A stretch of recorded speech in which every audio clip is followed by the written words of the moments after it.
ఇక అపూర్వను ఇంట్లో పడుకోబెట్టిన తర్వాత భూమి గగన్ ఇంటికి వెళ్ళి అక్కడి పెళ్లి చూపులు చెడగొడుతుంది. దీంతో గగన్ కోపంగా భూమిని ఇంట్లో నుంచి బయటకు గెంటేస్తాడు. బయటకు వచ్చిన భూమి ఏడుస్తూ ఉంటుంది. మరోవైపు శరత్చంద్ర ఇంట్లో అపూర్వను బెడ్రూమ్లో నుంచి బయటకు తీసుకొని వస్తాడు. అయ్యో వదిన, ఇప్పుడు ఎలా ఉంది అంటుంది మీరా. చచ్చి బతికినట్టు ఉంది అని అంటుంది అపూర్వ. అదే అమ్మాయి, చావు తప్పి కన్ను లొట్టబోయిందంటారు కదా, ఇక్కడ తల సుట్టపడింది అన్నమాట. మా అమ్మాయి తల గట్టిది కాబట్టి ఒక నెత్తురి చుక్క కూడా బయటకు రాలేదు అని అంటుంది సుజాత. కృష్ణప్రసాద్, ఇంట్లో ఉన్న పవర్ సప్లై మొత్తం చెక్ చేయాలి, వెంటనే ఎలక్ట్రీషియన్ని పిలిపించు అని శరత్చంద్ర అంటాడు. బావా, అది ఎలక్ట్రీషియన్ తప్పు కాదు బావా, నీ కూతురు కుట్ర అని అపూర్వ అంటుంది. భూమినా అని అంటాడు శరత్.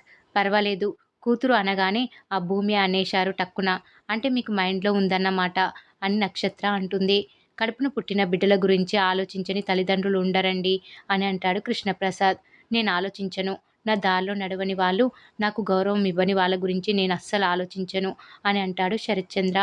బావా, భూమిని బయటకు వెళ్లకుండా చేయాలని నన్ను నక్షత్రను కాపలా పెట్టావు కదా, మా ఇద్దరిని చంపేసి అయినా సరే అది ఆ గగన్ దగ్గరికి వెళ్లేందుకు ప్లాన్ చేసింది బావా అని అంటుంది అపూర్వ. అపూర్వ గారు, ఇదంతా భూమియే చేసిందని ఇలా చెప్తారండి అని అంటాడు కృష్ణప్రసాద్. జ్యూసు మమ్మీ పైన పడిన తర్వాత వాష్రూమ్కి వెళ్ళు అని చెప్పింది డాడీ, మమ్మీకి షాక్ కొట్టింది కూడా అక్కడే అని నక్షత్ర అంటుంది. ఏం నక్షత్ర, ఆ ఒక్క మాటకే భూమిని నిందిస్తున్నావా అని అంటాడు కృష్ణప్రసాద్. కరెంట్ షాకు కొట్టించాలి అనే ప్లాన్ లేకపోతే నన్ను పైకెందుకు పంపించింది అని అపూర్వ అంటుంది.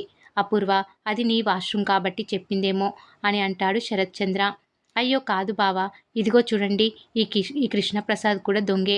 భూమిని గగన్ గాడి దగ్గరికి పంపించడానికే మీరిద్దరు కలిసి నన్ను చంపాలని ప్లాన్ చేశారు అని అంటుంది అపూర్వ. అపూర్వ గారు, ఏం మాట్లాడుతున్నారండి అని అంటాడు కృష్ణప్రసాద్.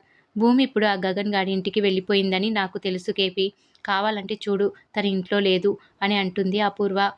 కృష్ణప్రసాద్, భూమి ఎక్కడా అని అంటాడు శరత్చంద్ర. ఇంట్లోనే పైన ఎక్కడో ఉండి ఉంటుందండి అని అంటాడు కృష్ణప్రసాద్. లేదు అంటున్నాను కదా అని అంటుంది అపూర్వ. ఉంటే రమ్మని పిలువు కృష్ణప్రసాద్ అంటాడు శరత్చంద్ర. అమ్మ భూమి అని అంటాడు కృష్ణప్రసాద్. నువ్వాగు నక్షత్ర, నువ్వు వెళ్ళి అన్ని రూములు వెతుకు అని అపూర్వ నక్షత్రకి చెప్తుంది. అలాగే మమ్మీ అంటూ నక్షత్ర వెళ్ళి వెతుకుతూ ఉంటుంది. అన్ని రూములు వెతికాను మమ్మీ, తను ఎక్కడ లేదు అని అంటుంది నక్షత్ర. ఉండదు, చూసావా బావా, తను ఉండదు, నాకు తెలుసు. బావా, నువ్వు కావాలంటే ఇప్పుడే గగన్కి ఫోన్ చేసి అడుగు, ఖచ్చితంగా అది అక్కడే ఉంటుంది అని శరత్చంద్రతో అంటుంది అపూర్వ. నిజంగా భూమి అక్కడే ఉండుంటే కూతురని కూడా చూడను, చంపేస్తాను అంటూ శరత్చంద్ర ఫోన్ చేయబోతుంటే ఇంట్లో గంట సౌండ్ వస్తుంది. అందరూ పూజగది వైపు చూస్తుంటారు. పూజగదిలో నుంచి భూమి హారతి తీసుకొని బయటకు వస్తుంది. ఇక అందరూ ఒక్కసారిగా షాక్ అయిపోతారు. మరి ఏం జరగబోతుంది అనేది రాబోయే ఎపిసోడ్లో తెలుసుకుందాం.